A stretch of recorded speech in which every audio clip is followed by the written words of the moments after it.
Yeah, I have a feeling Josh Robbins and I were clicking mindlessly trying to get meat, That makes the meat sense. sweats. It's a Yeah. new definition of meat sweats. That's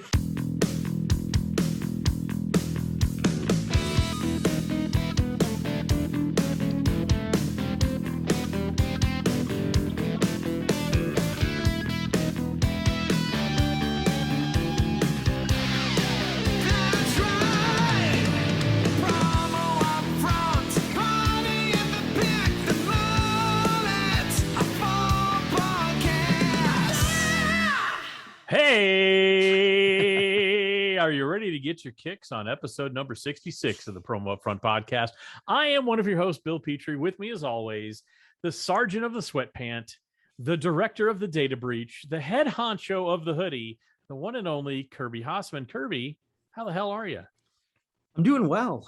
It's good to be back in the office. I think both of us have sort of missed some business travel, but it's funny Yep. how I'm not in that kind of shape either, right? Like it had a great week last week. I was at SKU Camp doing the podcast, but man, it's been great to be back in the office to reconnect, to kind of unload ideas. So it's really good, man. I'm doing well. How about you, bud?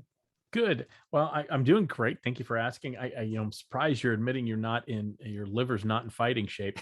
Working from home, my liver's in great shape, and I feel really good about a lot of things. But if I'm sorry, I got to get real here. I need to get up on my soapbox. That's right, kids. That's right. Are you familiar with the soapbox? I think you are, Kirby. I am. They're growing. They're growing exponentially fast, Kirby. That's right. In just their first 9 months, the Soapbox has hosted over 4,000 private meetings and established itself as the most conversational virtual platform in the promotional product space. I don't think there's any argument there. We can just move on to the next line. Lots of great feedback from both distributors and supplier side. And now they're actively seeking qualified distributor participants for their next round of Soapbox events. This is your chance to get up on the soapbox. You know what I'm saying, Kirby? I follow you.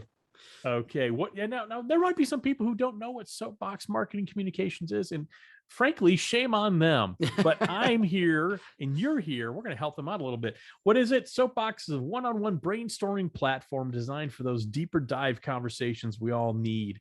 They've extracted the most productive elements of the in-person hosted buying event format and created a custom online platform that offers a streamlined and improved experience for distributors. You're a distributor, Kirby. You know this for fact. Distributors have only 4 meetings per event, which means it hardly takes up any time, and you contain a whole bunch more information. No more drinking from that proverbial fire hose. Yeah. Kirby, you've been on the Soapbox from day one. Yep. What do you like best about it as a distributor? I think I've talked to both suppliers. I've obviously talked to both sides of the spectrum. The suppliers that I've talked to have really enjoyed it too. But for me, what you just said is exactly right. For me, it's 4 meetings in a row, 20 minutes of time. There's a 10-minute break in between. So you are getting that one-on-one time, but you get a minute for a bathroom break. You get a chance to check your emails in between so that you can give your full attention to the supplier while you're kind of all in on that meeting. And the other thing I've found is I've had the ability to meet with suppliers I might not otherwise meet. And so it has truly been very productive, and some business has really, literally today, actually, this is funny. I just thought of this.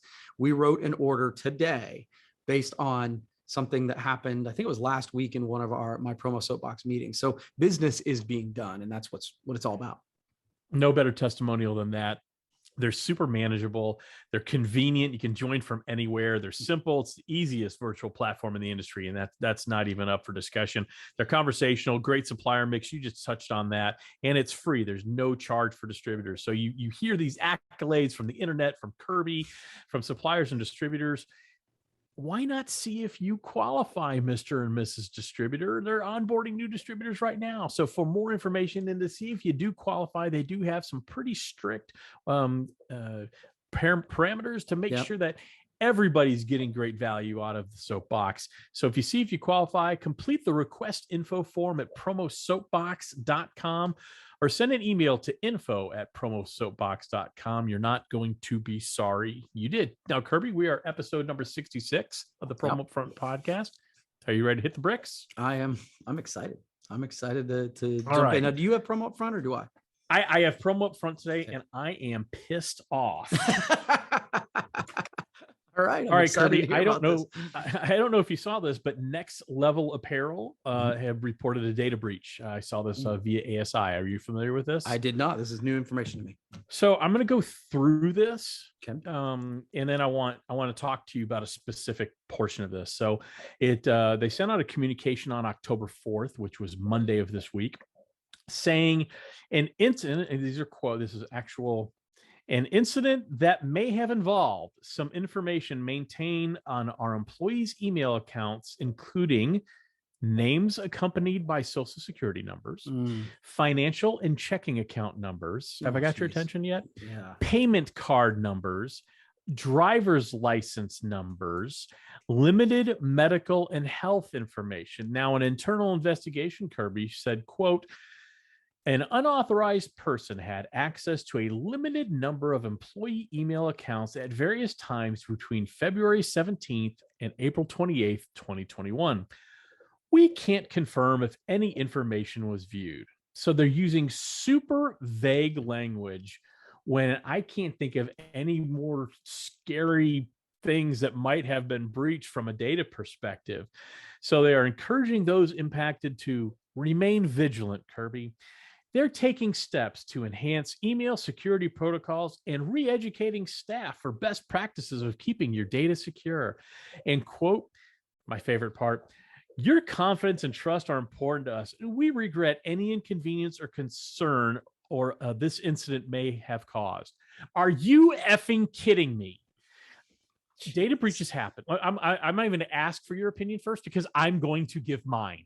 Okay. Data breaches happen. It's a reality in the world we live in. I think we all kind of know that's always on the table that it might happen. But my goodness, I cannot think of a more pedestrian, a more vanilla, a more lackadaisical response to something that is an absolute crisis when you're talking about names associated with social security numbers, medical information, driver's license numbers. I mean, you talk about a blueprint for identity theft. There it is. But then you have this milquetoast response that, well, we're sorry if it causes you any concern. Yeah.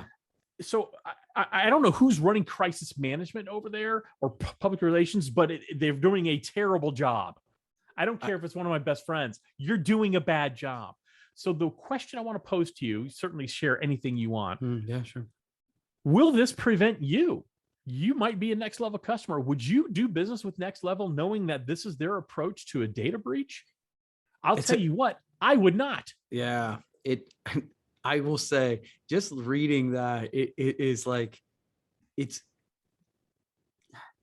press releases that written it's a primer by the in how not to Yeah. It's a primer on how not to respond to a crisis. It is literally written so that, hey, we're gonna do this in such a way that we will not admit to any wrongdoing, so that we aren't sued.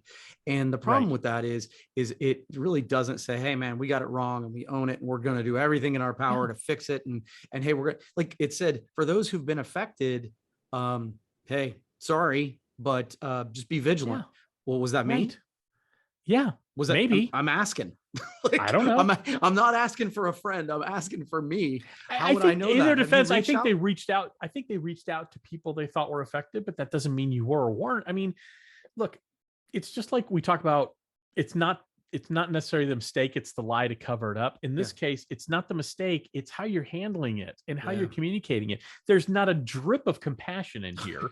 There's not any sort of emotion of, man, we can't believe this happened, and here's what's going to happen, and here's how we're going to fix it, and we're never going to store things like this again. The fact that people have access to that stuff, driver's license numbers, payment cards, well, and again, somebody has access to that in every organization, right? Of course, but apparently in Next Level, anybody can have access to it. It does. I'm joking. But one of the things I would say is this feels like one of those times where leadership is a tough job, and you and I have talked about that before. Yeah. This feels like one of those times where someone delegated something that shouldn't have been delegated. Like, and you know what I'm saying? Like, there's a point at which when something like this happens, this should be the CEO. This should be the person going, okay, I'm going to be Right. the person who takes the arrows. I'm going to be the person who owns this. It's someone, and whether it's the CEO, the CFO, whatever, because I understand what you're saying. The person running PR, Mhm. dude, and I'll just use you as an example. If you're CEO of that company and the PR person sends you that, They you're wouldn't be like, running it in the first no, place. no, we're not doing that. Like, Right. we're going to call a press conference, a Facebook Live. I'm going to control this because I'm going to say, this is what we're going to do. This is our plan to fix it. And Yep. I want them to look in my eyes and understand that I'm genuinely, sincerely sorry. And here's all the things we're going to do. And I will say, that's a 1980s press release, right? It really is. That's what I It feel is like. it's a we don't want to get sued press release. And I get that, like you but I said. think that's one of the things that there have been companies and I can't think of any off the top of my head, but there have been where it's like they've come out and they've gone, dude, we've done wrong. Here's what we're going to do. And Yeah. there are case studies about how to do this. This is not one of them. We have them in our industry in how to do this. Yeah. Okay. It's not like our industry is not subject to having mistakes made. Right. And here's the thing about this data breach. It could have been 5 people Right. affected, but the way it's addressed, it's so like open-ended. It's so generic. It could be anybody. And so honestly, I would question doing business with Next Level at this point until I got some reassurances about how they're handling data at this point. I really would. What's funny is I literally, when you went through that press release and you were reading it, I was like, think about all the POs you had. Maybe right. I was literally going, does it affect me? Because it didn't say we've reached out to the people who've been affected and we've addressed. It didn't say that, at least what you read. Again, this is the first I was hearing it. And so to me, I'm like, well, does that affect me? I don't know. I guess apparently I just need to be vigilant. Apparently. Well, look, and maybe I know I'm being harsh, and I know there's great people at Next Level Apparel who care very deeply, not just about their company, but also people's security. But this is unacceptable in today's society where data breaches are more and more and more common. This type of response to it is absolutely unequivocally unacceptable. And I would, again, if I was a distributor, I would think twice, perhaps 3 times before I sent them business, because I don't know what's happening with my data. I have after reading everything that they wrote, I have no better level of comfort, no higher level of comfort that they're actually going to not protect, that they actually are going to protect my data. Right. Yeah. That's all right. That's a so tough one. there's my soapbox. Told you I was getting on the soapbox. All right, Kirby, what you got? Okay. All right. So I've got a couple topics here. I'm just going to look through. You know what? I feel like this is earlier this week. I'm going to jump in on this. Facebook, Instagram, and WhatsApp went down for about 6 hours. I don't know if that was yesterday or the day before as we're recording this. It was Monday, I believe. Monday. Okay. Yeah. And I think, like a lot of people, I went to go to Facebook. It didn't load. Facebook always loads, right? And so I was like, what's wrong with my Wi-Fi? If Facebook isn't loading, my Wi-Fi must be down. Right. Well, then it turns out it wasn't. It was, and then I moved on with my day and thought it'll come back or whatever. It being down for 6 hours, by the end, you're like, it is coming back, right? Right. And it made me think, and I'm probably going to dig into this in topics like for blogs and stuff later. It made me think, what if Facebook went away? How would we market our business? I certainly am one of the people who utilizes Facebook and Instagram as I use it more as a distribution channel, but it is, it is something that we use to promote content and different things that way.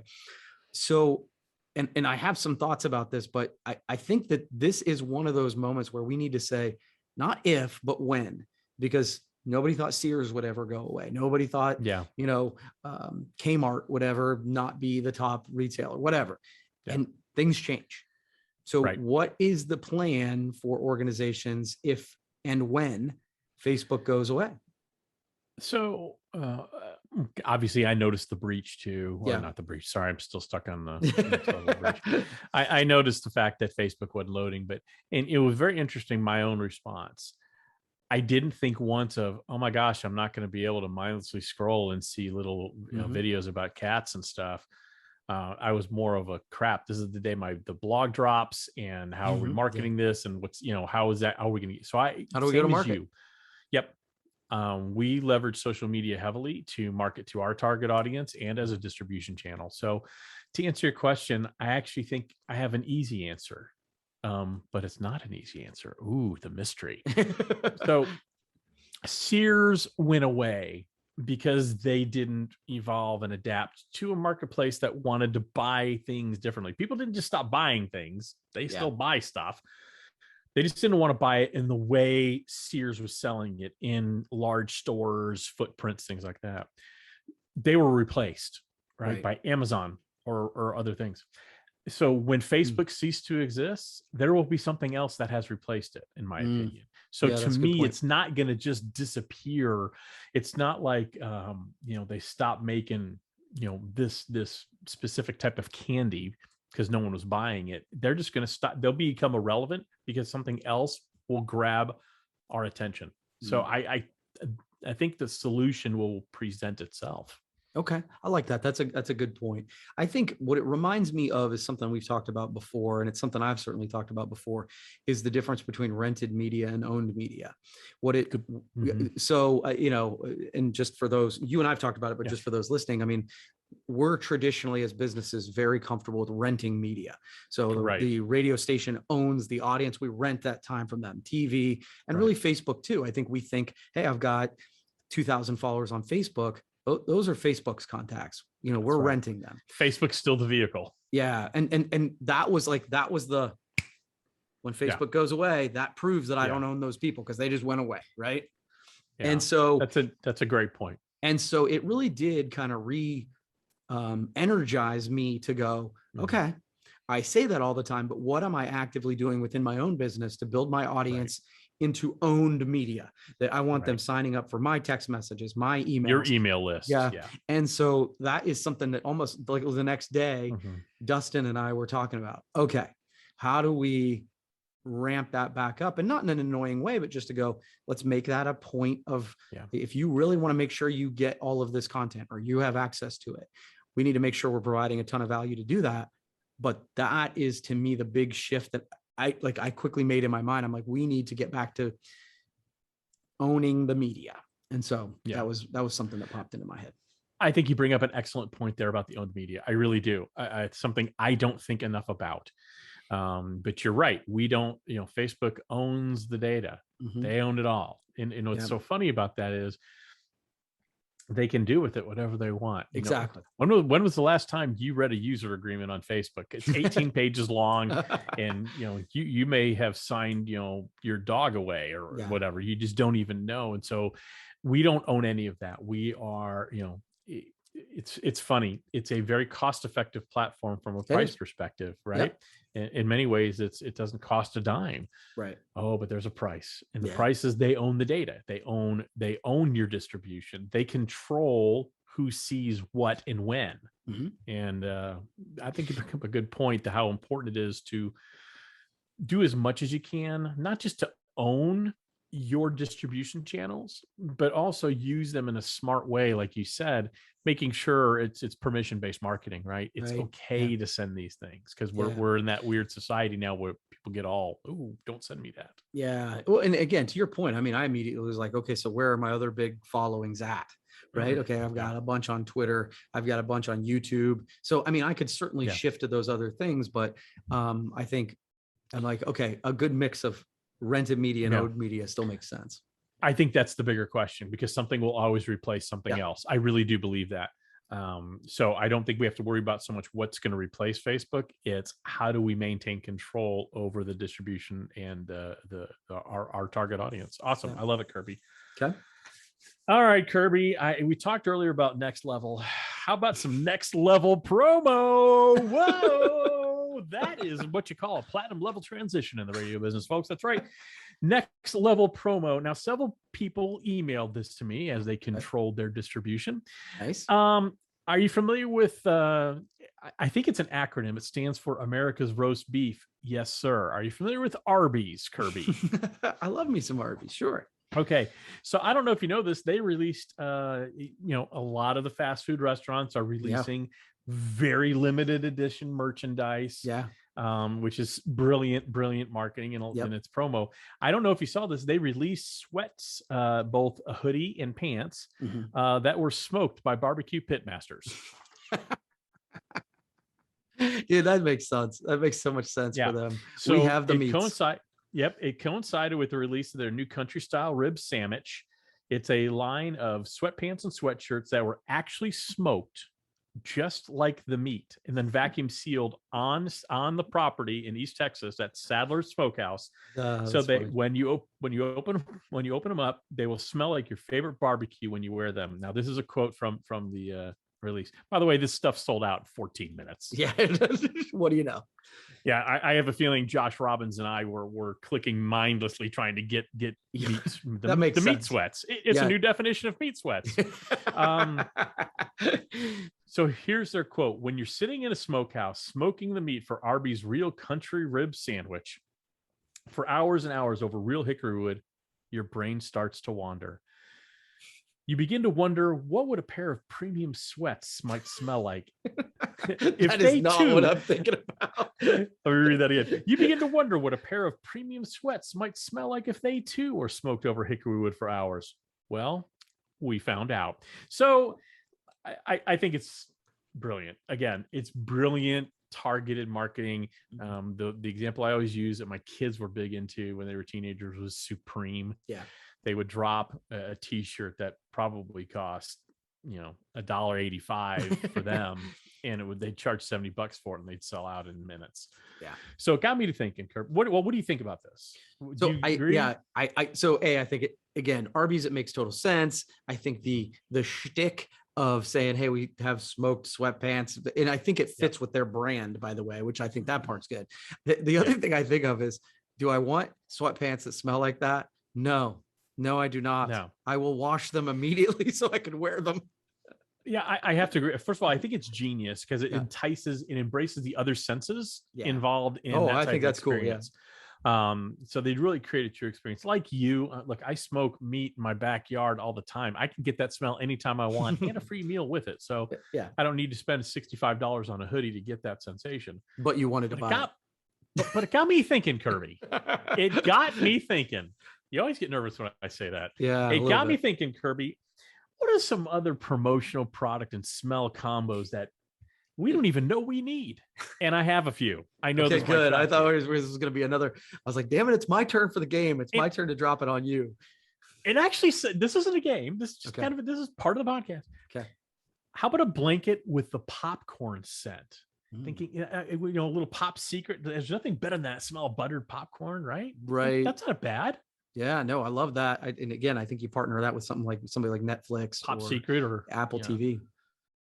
How about sweatshirt with the smell of s'mores? Yeah, that's good. I like that a See, lot. not all my ideas are wheels off. We'll get to the wheels off ones. Okay. How about a Bluetooth speaker and freshly cut grass? You could have Toro mowers do that. Okay. Yeah, I like that. I don't know. I would say freshly cut grass. I'd also do like a Corona. Okay. So after you're sitting on the porch listening to some music. Yeah. Okay. A leather coaster and the smell of fine bourbon, like from Old Forester. Yeah, that's got to be for Vault Promotions. Yeah, and then the last one, I don't know why, I just like the smell of chocolate chip cookies, but how about earbuds that smell like chocolate chip cookies? Although I think that's a bad idea. I think your dog would probably pick those up and crunch on those. So I love the idea of doing something with chocolate chip cookies. I'm not sure earbuds is where I would go, but hey, I hear you on that. Look, I can't come up with all the ideas, Kirby. There's got to be a clunker there. They can't all be home runs. All right, you got one more topic, or sure, we good to go? Yeah. So we'll make this a quick one if that's all right. Yeah. So one of the things I found here in the last couple of weeks is, and I think we've talked a little bit about it, that I've been fighting through. I'm a pretty positive guy, and I realized one of the reasons I've been, I kind of came to this realization that you and I talk a lot about morning routines, a lot, right? Yeah. And one of the things I talk a lot about is putting good in my brain first thing, right? Yeah. Like I'm like, okay, I want to listen to a podcast. I want to do this. Right. And I realized that one of the things that that's one thing that I don't define specifically. Like you and I talk a little bit about this. I'm like, I do have 2 cups of coffee. I go on the treadmill at 7 a.m. I eat the same breakfast every day. Like there's some things that are very defined. Mhm. And I'm going to put something good in my brain is not. Right. And I've realized that I've totally let that slide. And so Because you all of a didn't sudden define it's it. become Facebook, which is Yeah. definitely not intentionally positive, Right. or ESPN or whatever. And it's funny because I've been in a little bit, I Mhm. just haven't been myself. And this morning I Mhm. downloaded just a totally purely motivational book.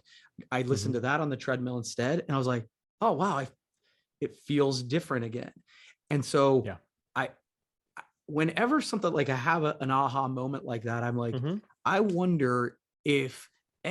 anybody else struggles with that, and B, if that's something that you are intentional about in the morning, or are you a little more laissez-faire about your morning routine? I used to be a little more laissez-faire about it. I think these days, what I like to do actually when I wake up, I do grab my phone. It's the first thing I do. But I generally check the Promo Pulse app real quick. But then what I spend time on, it's not Facebook, that can wait. It's not websites, that can wait. I actually play puzzle game because I like that, helps me get my brain moving in the morning. Interesting. Whether it's word based, whether it's more puzzle based. I like little games like that. And That's nothing, interesting. maybe 10 or 15 minutes just to get my brain awake. And then I can go about my day, and there's nothing negative about it unless I stink that day, which is absolutely possible. But that kind of helps just kind of get my old man brain moving in the right direction. It helps. It just helps get that energy going that I need, because everybody works differently. Yeah. I find I'm at my peak creativity in terms of work is generally between 8 in the morning and 1 o'clock in the afternoon. And Okay. after that, I probably need to focus on emails. I need to focus on mundane tasks and Right. things like that. But so I that helps me jumpstart my morning. No, that's really good. That's cool. Well, I'd be curious to hear from the audience, because that's about one to of say those that. things that like you said, everybody works differently, but it is Yeah. funny because I talk a lot about the importance of a morning routine, Mhm. and I've been doing much of it, but that's Yeah. one of the things that I feel like I have not been intentional about what I've been putting into my brain. And the moment I'm not, most of what we see in the world's negative. And so that has snuck into my day, and I think it's affected my mood and my productivity. There's a reason that ratings for news programs are down. I don't watch them. Yeah. Yeah. Purposefully, I don't watch those for sure. All right, Kirby, speaking of being purposeful, do you have a purposeful little game for us for the party in the back? Oh, you're waving in your left hand some sort of piece of paper, Yeah. and you're excited. You're rubbing your hands together. I am excited. So it's funny. We come up with these every day. And so it's like, Yep. for me, it takes me a while to come up with a theme, but then once I come up with a theme, I'm usually, oh, okay, I got this. Yeah. So, so we'll see what you think of this, but we're going to go with an either or game. I love the either or games. Mhm. Best TV shows of all time. Oh, no problem. Every answer will be correct. Not an issue. Okay. Kirby, let's have it. All right. Ready? Mhm. And it's just Fargo? between the two shows you're giving. Yeah, me. just It's the two that between- we're thinking. Got Okay? it. Fargo problem. or Stranger Things? I bailed out on Stranger Things. I Okay. wanted to like that so bad. I watched the first season, Okay. and I got 2 episodes. Excuse me, 2 episodes in the second season. I was like, So I'm gonna go with Fargo. Fargo. Love it. Okay. Sons of Anarchy or 24? I've never seen either one. Okay, so So I'm 24. I will based on my knowledge of both genres. Yep. I'm gonna go with 24, but I got a beef with 24 because I Okay. understand the premise. It was 24 hours in one person's day, and each Yep, episode Jack was an Bauer. hour. It's 24, right? Jack Bauer. I really think it would have been funny if for 3 straight episodes they just showed him sleeping. That's my prop. That's what I really think should have happened. Okay. So it's a little more of the Truman Show. Yes. Okay. Frasier or ER? ER. Okay. ER. Frasier was good, not great. Okay. The Walking Dead or NYPD Blue? Oh man. NYPD Blue. NYPD Blue. Gotta love myself some Sipowicz. That's a great show. Very underrated show. Okay, I like it. 30 Rock or Parks and Recreation? 30 Rock. No, Yeah? Parks and Recreation. Parks and Recreation. Sorry, Parks and Recreation. Okay, cool. Final answer. Yeah, final answer. X-Files Mhm. or Arrested Development? Oh, Arrested Development for days. I'm like so into Arrested Development right now. I'm watching it again, and it's delicious. I almost wrote Arrested Development for days on my notes because I knew you would say that. Oh yeah, oh yeah. Friends or South Park? Oh, South Park, please. Okay, wrong. The West Wing or Star Trek: The Original Series? Ooh, I'm gonna go West Wing on that one. Star Trek: The Original Series is not aged well. Yeah, I would agree. Plus, West Wing was one of my favorites, so I was a little stilted on that one. Okay. The Office or Mhm. Lost? Oh, The Office. That's not. Next. Here's the thing. Seinfeld. On my desk every Yeah. day, I get to see my Dwight Schrute bobblehead. So that should tell you right there, it's always going to be The Office. Gonna be The Office. Okay. Seinfeld. You're doing great. I've only got a couple more. Okay, Seinfeld. Seinfeld or The Simpsons? Oh, A couple of these I purposefully. yeah, that's a tough one. I'm gonna have to go with Seinfeld. As much as it pains me to go against Simpsons, but it's hard to beat. You know, you talk about a show, even with the anachronistic portions of it and payphones, things like that. It holds up. We during the pandemic, we rewatched the entire series, and it holds up beautifully. Cool. I thought you might go Simpsons just based on longevity, Yeah. but I respect that. Okay, ready? The last two. Mad Men or Game of Thrones? Mad Men, not even a conversation. I just thought you'd go that marketing. Final one. Yep. Breaking Bad or The Sopranos? I'm gonna go Breaking Bad, and I know a lot of people are gonna disagree with me on that one, but the weird juxtaposition of the high school teacher, Breaking Bad, great stuff. And I mean, the things that he would say just always got me. It was almost like, I don't know, like he got up on a soapbox. And speaking of soapbox, Kirby, they're our sponsor this week. That's right. They're growing fast. We talked about how in their first 9 months, they've held over 4,000 private meetings and established itself as the most conversational virtual platform in the promotional product space. They're looking for distributors, folks. They're super manageable meetings, 2 hours of your time once a month. That's 4 weeks in advance. You'll get that to fit into your schedule. It's convenient. Join from your car, your train, your home office, your office backyard, your front yard. Doesn't really matter, folks. It's so convenient. Simple, easiest virtual platform in the industry. No question. No question. Conversational. You get those one-on-one meetings focused on your account base. Great supplier mix from top 40 suppliers to hidden gems. And you've talked about discovering some of those great hidden gems that you would never have found without the Soapbox. Yep. It's going to expand your network and create relationships. It leads to business, period. And it's free, no charge for distributors. So they're right now looking for new distributors. Why not check out and see if you qualify? So head over to promosoapbox.com and complete the request info form if you're an interested distributor, or just send them an email at info@promosoapbox.com. You're not going to be sorry you did. Now, Kirby, I want to thank you so much for having the bravery to have this podcast with the boldness, the courage, if you will. Thanks, man. This was fun. That's right.